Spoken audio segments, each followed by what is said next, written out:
Hello student, ज्ञान प्रवाह classes में आपका स्वागत है। आज हम केजीएस के प्राचीन भारत के शॉर्ट नोट्स की सीरीज़ लेके आए हैं। तो हमारा सीरीज़ का आज का टॉपिक है प्राचीन भारतीय इतिहास का स्रोत। तो चलिए हम टॉपिक की शुरुआत करते हैं। अगर आप लोगों को वीडियो अच्छी लगे तो वीडियो को लाइक कर दीजिएगा और हमारे चैनल को ज्वाइन कर लीजिएगा। आधुनिक भारत और मध्यकालीन भारत का हम लोग वीडियो अपलोड कर दिया है हमारे चैनल पे। अगर आप लोग चाहते हैं उसे जाके देखना तो देख सकते हैं। तो चलिए हमारा टॉपिक को शुरुआत। हमारा आज का टॉपिक है प्राचीन भारतीय इतिहास का स्रोत। प्राचीन भारतीय इतिहास के स्रोत, पुरातात्विक स्रोत, साहित्यिक स्रोत और विदेशी विवरण।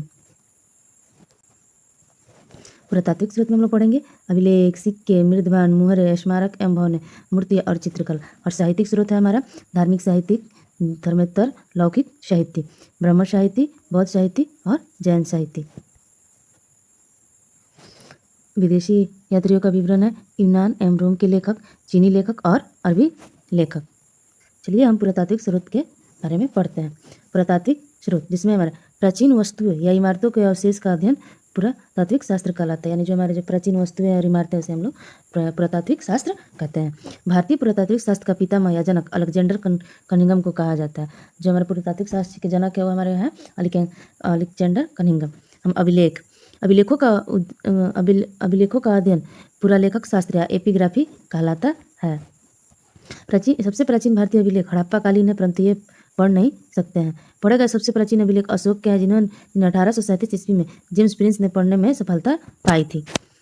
हमारे प्रमुख अभिलेख है बोगज कोई अभिलेख 1400 ईस्वी पूर्व था। इसका विषय था वैदिक देवताओं इंद्र, वरुण, मित्र एवं नसत्य का उल्लेख। आर्यों के पूर्व की ओर ईरान से भारत आने की साक्ष्य इसमें हमें मिलता है कोई अभिलेख में।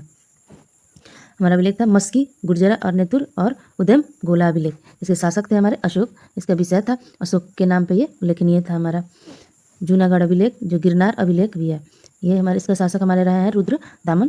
तो रुद्र दामन की सैनिक विजयों का इसमें वर्णन मिलता है। और संस्कृति भाषा में सबसे लंबा अभिलेख हमारा जूनागढ़ अभिलेख है। हाथी गुम्फा अभिलेख, ये इसका शासक थे खारवेल। इसमें खारवेल के शासन की घटनाओं का क्रमबद्ध का विवरण है हमारा हाथी गुम्फा अभिलेख में। खारवेल के बारे में हम लोग इसमें हाथी गुम्फा अभिलेख में खारवेल के शासन की घटना के बारे में विवरण है। प्राक प्रस्ती अभिलेख, इसमें समुद्रगुप्त लेखक हरिशरण ने की थी। समुद्रगुप्त की सैन्य उपलब्धियों का वर्णन मिलता है। हमारा एडर अभिलेख, इसमें भानुगुप्त है सती प्रथा का प्रथम अभिलेखीय साक्ष्य है। भित्री स्तंभ एवं जूनागढ़ अभिलेख हमारा इसका स्कंदगुप्त जिसके शासक थे। इसलिए हुंड आक्रमण की सूचना सुदर्शन झील के पुनर्निर्माण का वर्णन हमको मिलता है भित्री स्तंभ लेख एवं जूनागढ़ अभिलेख में। मंदसौर अभिलेख था, ये कुमारगुप्त प्रथम का था। इसका लेखक वत्स भट्ट ही थे। मंदसौर अभिलेख, इसमें शासक थे यशोवर्मन, इसके लेखक वसूल थे। इसका विषय था हमारा मालवा के शासन युद्ध के मरने की सैन्य विजयों का वर्णन। एहोल अभिलेख, इसके शासक रहे हैं पुलकेशी द्वितीय। इसके लेखक थे रवि कीर्तिक। हर्षवर्धन एवं पुलकेशी द्वितीय के बीच हुए युद्ध के वर्णन हमको मिलता है एहोल अभिलेख में। हमारे सिक्के थे। सिक्के का अध्ययन मुद्रा शास्त्र या न्यूमिस्टिक्स कहा जाता है। प्राचीनतम सिक्के आहत या पंचमार के सिक्के हैं। सिक्के पर केवल पेड़, मछली, सांड, हाथी, अर्धचंद्र आदि का चिन्ह है अंकित था। यह सिक्का अधिकांशतः चांदी का बना होता था। साहित्य में इन सिक्कों को कर्षाणपण कहा गया है। शुरुआती सिक्के सबसे ज़्यादा मौर्योत्तर काल के हैं। जो हमारे सबसे ज़्यादा सिक्के किस काल के हैं तो हमारे मौर्योत्तर काल के हैं। शुरुआती लेखनिक सिक्के इंडो ग्रीक के द्वारा लिखा गया है। सर्वाधिक स्वर्ण सिक्के गुप्तों द्वारा चलाया गया था। सर्वाधिक शुद्ध सिक्के कुषाणों द्वारा चलाया गया था। और सिक्कों पर बीड़ा बजाते हुए चित्र का समुद्रगुप्त किसने करवाए थे।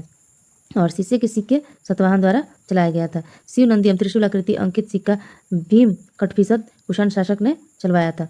जलयान आकृति युक्त सिक्का यक्ष श्री सतकर्णी सतवाहन शासक ने चलवाया था।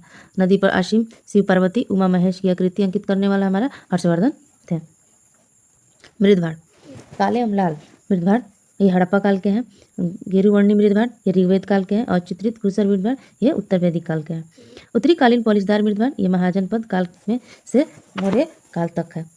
ओरिएंटाइल युग मृदभांड ये मौर्योत्तर काल के हैं। लाल मृदभांड ये गुप्त काल के हैं। स्मारक एवं भवन, कुम्हारपटना से चंद्रगुप्त मौर्य के राजप्रसाद के अवशेष है। मंदिर है, इसमें देवगढ़ का दशावतार मंदिर और भितगांव का मंदिर। सुल्तानगंज से प्राप्त भूत की मूर्ति, तंजौर का राजेश्वर अबृदेश्वर मंदिर, खजुराहो का कंदरिया महादेव का मंदिर और कंबोडिया का अंकोरवाट का मंदिर और जावा का बेरोदूर का मंदिर था। अब हम पढ़ेंगे मूर्ति एवं चित्रकला के बारे में, जिसमें प्राचीन भारतीय इतिहास में मूर्तियों का निर्माण कुषाण काल में से हुआ है। कुषाण काल में बौद्ध धर्म से संबंधित मूर्तियां का निर्माण हुआ था। बुद्ध की प्राचीनतम मूर्तियां गंधार शैली में थी और अजंता एवं बाघ की गुफाओं के चित्र गुप्त काल में मिलता है। हमारा आप पढ़ेंगे साहित्यिक स्रोत के बारे में। और साहित्यिक दो तरह के था, एक धार्मिक साहित्यिक और एक धर्मोत्तर अलौकिक साहित्य। तो धार्मिक साहित्य में हम लोग धार्मिक साहित्य, ब्राह्मण साहित्य और जैन साहित्य था। इसमें तो धार्मिक साहित्य था वेद, ब्राह्मण, अरण्य, उपनिषद, वेदांग, उपवेद, षड् दर्शन, महाकाव्य, पुराण और स्मृति थी। हमारा वेद में था, हमारा वेद था चार प्रकार का हमारा वेद था। ऋग्वेद, यजुर्वेद, सामवेद, अथर्ववेद। ऋग्वेद, यजुर्वेद और सामवेद को वेदत्रयी कहा जाता था। ये विदु धातु से बना था। अर्थ जानना अर्थात ज्ञान प्राप्त करना था। चारों वेदों को सम्मिलित रूप से संहिता कहते हैं। रचना देवताओं द्वारा अतः अपरूपक मानव चरित्र नहीं की संज्ञा है। इसमें कालांतर में महर्षि कृष्ण देवपाल ने वेदव्यास ने इन वेदों को संकलित किया था। वेदों को श्रुति भी कहा जाता है। श्रुति का अर्थ सुनकर लिखा गया साहित्य। वेदों की भाषा संस्कृत एवं लिपि ब्राह्मणी थी। हम अब ऋग्वेद के बारे में पढ़ते हैं। इसमें ऋग्वेद में था हमारे सबसे प्राचीन एवं बड़ा वेद हमारा ऋग्वेद था। इसमें कुल 10 मंडल, 10 से 28 सूक्त एवं 10,580 ऋचाएँ थी। ऋग्वेद को के पुनरोहित को होता या हित्री कहा जाता था। यह तीसरा मंडल में सवित्री यह सूर्य देवता को समर्पित है और गायत्री मंत्र को इसकी रचयिता विश्वामित्र ने की थी। 7वां मंडल में दशराज युद्ध का उल्लेख मिलता है, ये वरुण देव को समर्पित है। 9वां मंडल में सोमदेव को समर्पित है और 10वां मंडल पुरुषयुक्त में 4 वर्षों का उल्लेख है। इसमें ब्राह्मण, क्षत्रिय, वैश्य एवं शूद्र। यजुर्वेद हमारा था, इसमें पुरोहित को हम लोग अर्धिव कहते थे। यजुर् का अर्थ है यज्ञ। यज्ञों के नियम विधवाओं का संकलन ग्रंथ एवं पद में लिखित था। ये 2 भाग में था, शुक्ल यजुर्वेद यानी पद में और कृष्ण यजुर्वेद गद एवं पद दोनों में था। हम सामवेद के बारे में पढ़ेंगे, जिसमें था साम का अर्थ होता है गाना। यज्ञों के अवसर पर गाए जाने वाले मंत्रों का संग्रह था हमारे सामवेद में। मंत्रों का गायन करने वाला को उद्गाता कहते थे। अथर्ववेद, इसकी रचना अर्थवान या अंगऋषिक द्वारा किया गया था। इसमें 20 अध्याय, 731 सूक्त एवं 6000 मंत्र है हमारे अथर्ववेद में। ब्रह्म ज्ञान, धर्म, सामाजिक, औषधि उद्योग, रोग निवारण, जादू टोना, तंत्र मंत्र आदि अनेक विषयों का वर्णन हमको अथर्ववेद में मिलता है। अथर्ववेद को पुरोहित को ब्राह्मण कहा जाता था। ब्राह्मण देवश्रेष्ठ वेद की संज्ञा दी थी। इसे मगध एवं राज्यों का सर्वप्रथम उल्लेख हमको अथर्ववेद में मिलता है। अथर्ववेद में सभा और समिति को प्रजापति की 2 पुत्रियां भी कहा गया है। था ब्राह्मण ग्रंथ, जिसमें था वेदों के पश्चात वैदिक साहित्य को ब्राह्मण ग्रंथों का स्थान था। इन ग्रंथों का मुख्य उद्देश्य था यज्ञों का प्रतिपादन एवं उनकी विधियों का व्याख्या करना। ब्राह्मण का अर्थ यज्ञ होता है, अतः यज्ञीय विषयों का प्रतिपादन करने में मंत्रों की व्याख्या तथा वैदिक रहस्यों का उद्घाटन करने वाला ग्रंथ ब्राह्मण कहे गए हैं। शतपथ ब्राह्मण सबसे ये प्राचीन था। जो हमारा शतपथ ब्राह्मण था बहुत ही प्राचीन था और बृहद एवं प्रमाणिक ब्राह्मण ग्रंथ है। इसकी रचना यज्ञवल्लभ ने की थी। हमारे ब्राह्मण ग्रंथ की रचना यज्ञवल्लभ ने की थी। आरण्यक, इसकी रचना जंगल अर्थात आर्यों में हुआ था। ये ब्राह्मण ग्रंथों को परिशिष्ट के रूप में थी। जन्म, मृत्यु, पुनर्जन्म आदि का विशुद्ध वर्णन हमको आरण्यक ग्रंथ में मिलता है। इनके रहस्यमय ग्रंथ भी कहा जाता है। उपनिषद, ये ग्रंथ वैदिक साहित्य के अंतिम भाग है, इसलिए इन्हें वेदांत की संज्ञा प्रदान की गई है। इसका शाब्दिक अर्थ है उपसमीप प्लस निष्ठापूर्वक और सद प्लस सद बैठना था। गुरु के समीप निष्ठापूर्वक बैठना था इसका अर्थ। यह रहस्यमय ज्ञान के लिए बैठना था। मुख्य विषय था इसमें ब्राह्मण एवं आत्मा विद्या का प्रतिपादन करना। इसकी कुल संख्या थी 108। बृहदारण्यक उपनिषद था ज्ञानवल्लभ, गार्गी, शवादन और मैत्रायण साहित्य थी स्त्रियों की तुलना में मदिरा पाशा से। और कंठ उपनिषद था यमन, निचेता, स्वाधक, जवापोल निषेध। ये 4 आश्रमों का इसमें वर्णन है। ब्राह्मण, गृहस्थ, वानप्रस्थ और सन्यास। छदोंग उपनिषद ये सबसे प्राचीन उपनिषद था और देवकी नंदन कृष्णा का उल्लेख सबसे पहले हमको छगन उपनिषद से ही मिलता है।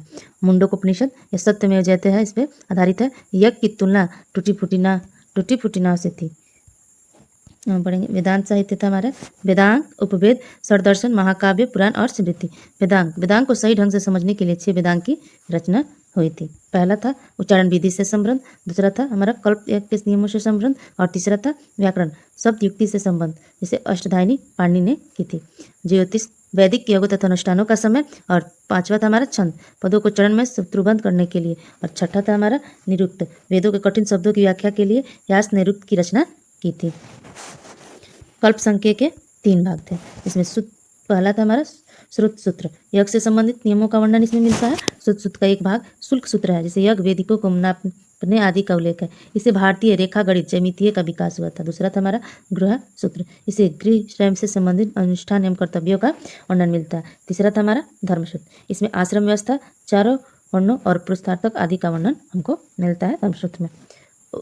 हमारे उपवेद थे, हमारा पहला है ऋग्वेद, उपवेद था इसमें से आयुर्वेद, इसका महत्व था चिकित्सा संबंधी ज्ञान का वर्णन। दूसरा है यजुर्वेद, उपवेद था इसके धन्वंतरी और महत्वपूर्ण तथ्य थे युद्ध कला से संबंधित। तीसरा हमारा सामवेद, इसके उपवेद थे गर्धनवर्ध और महत्वपूर्ण तथ्य संगीत कला से संबंधित। चौथा है हमारा अथर्ववेद, इसके उपवेद थे शिल्पवेद और महत्वपूर्ण तथ्य शिल्प से संबंधित था, शिल्प से हमारा महत्वपूर्ण तथ्य थे शिल्प से संबंधित कला का ज्ञान। षडदर्शन था, इसमें हमारा पहला था सांख्य, इसके प्रवर्तक कपिल मुनि ने की थी। हम दूसरा था हमारा योग, इसके प्रवर्तक गीतांजलि थे। तीसरा था हमारा न्याय, इसके प्रवर्तक गौतम थे और चौथा था हमारा वैशिक, इसका प्रवर्तक ऋषि कर्णाद थे। और पांचवा था हमारा पूर्ण मीमांसा, इसके प्रवर्तक जैमिनी थे। उत्तर मीमांसा वेदांत के, इसके प्रवर्तक वेद नारायण थे। महाकाव्य, महाकाव्य हमारे दो थे, रामायण और महाभारत। रामायण के रचयिता थे महर्षि वाल्मीकि। महर्षि वाल्मीकि इसमें 24,000 श्लोक होने के कारण इसे चतुर्वेगति साहग्रीवी संहिता भी कहते हैं। ये 7 कांड है। संभवतः रामायण का संकलन ईस्वी पूर्व 5वीं शताब्दी से प्रारंभ हुआ और अंतिम रूप गुप्त काल को दिया गया है। अरब के समय अब्दुल कादरी बदायूं ने तथा शाहजहां के काल में इब्न हरकन ने रामायण को फारसी में अनुवाद किया। बंगाल में रामायण का अनुवाद कीर्तिवास ने किया और तमिल में कंबर ने रामायण की रचना की थी। महाभारत, इसकी रचना वेदव्यास ने की थी और परंपरा अनुसार इसके लिपिकार गणेश जी को माने जाते हैं। रचना काल था 5वीं सदी ईस्वी से लेकर गुप्त काल तक। इसमें कुल 8 पर्व थे। शांति का पर्व सबसे बड़ा था, अध्याय है, और भीषण पर्व अंक गीता है, जहाँ महाभारत में धर्मोत्तर या लौकिक साहित्य। रचना थे अर्थशास्त्र, इसके रचनाकर थे कौटिल्य, चाणक्य, विष्णुगुप्त। कौटिल्य को ही चाणक्य या विष्णुगुप्त कहते हैं। इसके विषय तथ्य थे हमारे 15 अधिकरण एवं 180 प्रकरण। यह राजनीतिक शास्त्र से हमारा संबंधित था। अष्टधायनी, इसके रचनाकर पाणिनि थे और इसके विशेष तथ्य था व्याकरण, ये ग्रंथ था। मुद्रा राक्षसी, इसका रचनाकर विशाखादत्त ने की थी। इसका मुख्य तथ्य था चंद्रगुप्त मौर्य द्वारा नंद वंश की सत्ता को पलटने का वर्णन। नीतिसार, रचनाकर थे कामंत, विशेष तथ्य था गुप्तकालीन राजतंत्र पर प्रकाश डालना। महाभाष्य, इसके रचनाकर पतंजलि थे। विशेष तथ्य था अष्टधायनी पर टीका। अब पुष्टमित्र शुंग के विषय में इसकी जानकारी हमारी महाभाष्य से मिलती है। राजतरंगिणी, इसके लेखक थे कल्हड़ ने राजतरंगिणी कल्हड़ ने लिखी थी। इसमें कश्मीर के राजाओं की जानकारी हमें प्राप्त होती है। कथा सरियाते सागर, रचनाकर श्यामदेव, विशेष तथ्य था मौर्य काल के विषय में जानकारी प्राप्त होती है। महाभाष्य, रचनाकर गीतांजलि, विशेष तथ्य शुंग के इतिहास का वर्णन मिलता है। बृहत कथा मंजरी, रचनाकर क्षेमंत है, मौर्य काल के विषय में इसमें जानकारी मिलती है। महाविज्ञामित्रम, इसकी रचनाकर कालिदास ने की थी। इसमें शुंग वंश के बारे में जानकारी मिलती है। हर्षचरित, इसकी रचना बाणभट्ट ने की थी। हर्ष की उपलब्धियों का वर्णन हमें हर्षचरित में देखने को मिलता है। पृथ्वीराज राशो से चंद्रप्रदायी ने की थी। इसमें पृथ्वीराज चौहान की उपलब्धियों का वर्णन मिलता है। रामचरित संध्याकार नंदी ने की थी। ये बंगाल के शासक रामपाल की जीवन कथा पे है। स्वप्नवासादता, इसका रचना हमारे भाष ने की थी। इसका महत्व था वत्सत राजउदय और अवंती के शासक चंद्रप्रभाई की पुत्री। बोधचरित, इसकी रचना करते हैं अश्वघोष। इसे महत्व था गौतम बुद्ध के चरित्र का विशुद्धरण वर्णन मिलता है। विक्रमादेव चरित्र, इसकी रचना करते हैं बिल्लड़। ये चलुक नरेश के विक्रमादित्य षष्ठ की उपाधियों का वर्णन मिलता है। कथा रचना करते हैं गुढ़ाड़े और इसका महत्व था आंध्र का महाभारत, पाल वंश के शासक रामपाल का वर्णन। हमारा था रामचरित्र, इसके रचना करते संध्याकर नंदी। ये कलयुग के वाल्मीकि, पाल वंश के शासक या रामपाल का वर्णन मिलता है। गौड़वाहो, रचना करते भक्ति राज, महत्व था कनौज के राजा यशोवर्मन की विजय का वर्णन। सेतुबंध, इसके संस्थापक थे प्रवेजन सेन द्वितीय व कटक नरेश थे। इसमें श्री राम की लंका विजय का वर्णन मिलता है। हरिकेल नाटक, इसके रचना करते बृगराज चतुर्थ, 54 वर्ष। इस नाटक की कुछ पंक्ति अजमेर स्थित 2.5 दिन के झोपड़े मस्जिद पर भी उत्कीर्ण है। 9 शाह विदेशी यात्री का, अब पढ़ेंगे विदेशी यात्रियों का विवरण। यूनानी लेखक हमारे थे सिकंदर के भारत आगमन से पूर्व के यूनानी लेखक, जैसे स्काइलेक्स, हेक्टियस, हेरोडोटस और टेशियन थे। सिकंदर के साथ भारत आए लेखक थे हमारे निरियाकस, अनेसिक्रेटस और एरिस्टोबुलस थे। अन्य यूनानी लेखक थे मेगास्थनीस, डायनीशियस, प्लिनी और टॉल्स्मी। चीनी लेखक थे हमारे फयान, सुइकिन, हैनसांग और इतिशिंग। तिब्बती लेखक थे हमारा तारकनाथ और अरबी लेखक थे अल-मसूदी, सुलेमान, अल-बुर्नी और इब्न बतूता। विदेशी यात्री निरियाकस, इसका काल था 326 ईस्वी पूर्व से। यह देश यूनान से आया था और महत्वपूर्ण तथ्य था सिकंदर का जल का सेनाध्यक्ष था। हमारा नेक्स्ट था ऑनेस्ट सेक्रेटर्स। ये 326 ईस्वी पूर्व में ये यूनान से आया था। यह सिकंदर की जीनी लिखी। नेक्स्ट हमारा एरिस्टोबुलस, ये भी 326 ईस्वी पूर्व में आया था। ये भी यूनान से था और हेरिस्ट ऑफ वार नामक पुस्तक लिखी थी। नेक्स्ट हमारा हेरोडोटस, ये 5वीं सदी ईस्वी में आया था। इसका देश यूनान से था। ये इस इतिहास का पिता हेरोडोटस पुस्तक की रचना की थी। नेक्स्ट हमारा मेगास्थनीस 303 ईस्वी में पूर्व आया था। ये यूनान का था। इसने सेलुकस निकेटर का राजदूत था जो चंद्रगुप्त मौर्य के दरबार में आया था। इसने पुस्तक इंडिका को लिखा था। नेक्स्ट हमारा डाइमेकस 285 ईस्वी पूर्व था। ये सीरिया का था। सीरिया नरेश अंतियोकस का राजदूत था जो कि बिंदुसार के दरबार में आया था। नेक्स्ट हमारा डायनेसियस 285 ईस्वी पूर्व में आया था। यह मिस्र का था। इसमें मिस्र नरेश टॉलमी फिलाडेल्फ का राजदूत था जो अशोक के दरबार में आया था। नेक्स्ट हमारा फैयान 399 ईस्वी से 414 ईस्वी तक के बीच में आया था। यह चीनी यात्री था। इसने चंद्रगुप्त द्वितीय के दरबार में आया और यात्रा वृत्तांकों की रचना की थी। नेक्स्ट हमारा सियुकिंग 518 ईस्वी में आया। ये चीन का था। नेक्स्ट हमारा हेंसा 629 से 645 ईस्वी के बीच आया। ये चीन का था। हर्षवर्धन के दरबार में आया था और वृत्तांक अंक है इसकी सियुकी। इति सिंह 641 से 675 ईस्वी के समय आया। ये चीनी यात्री था। इसकी पुस्तक है a record of the Buddhist religion and president in India. Next हमारा अल मसूदी 943 ईस्वी में आया। ये इस समय बगदाद का ये था और महिपाल के समय ये भारत आया था। नेक्स्ट हमारा सुलेमान 851 ईस्वी में आया। इसका देश अरब था। ये अरब देश का था। ये 9वीं शताब्दी के गुर्जर प्रतिहार शासक महिर भोज एवं राष्ट्रकूट शासक अमोघ वर्ष प्रथम के समय भारत आया था। नेक्स्ट हमारा पिलनी, इसका काल निर्धारण भी नहीं है। इसका देश यूनान का था। इस पुस्तक का नेचुरल हिस्ट्री था। नेक्स्ट हमारा टॉलमी, ये यूनान देश का था। इसकी पुस्तक ज्योग्राफी है। अल्बुर्नी 11वीं शताब्दी में आया था। ये देश ख्वाजिन खीवा अजीबिकिस्तान का था। ये 1017 ईस्वी में मोहम्मद गजनवी के साथ भारत आया और अरबी भाषा में किताबुल हिंद या तहकीक हिंद की रचना की थी। एडवर्ड साची ने इस पुस्तक का अंग्रेजी अनुवाद किया था।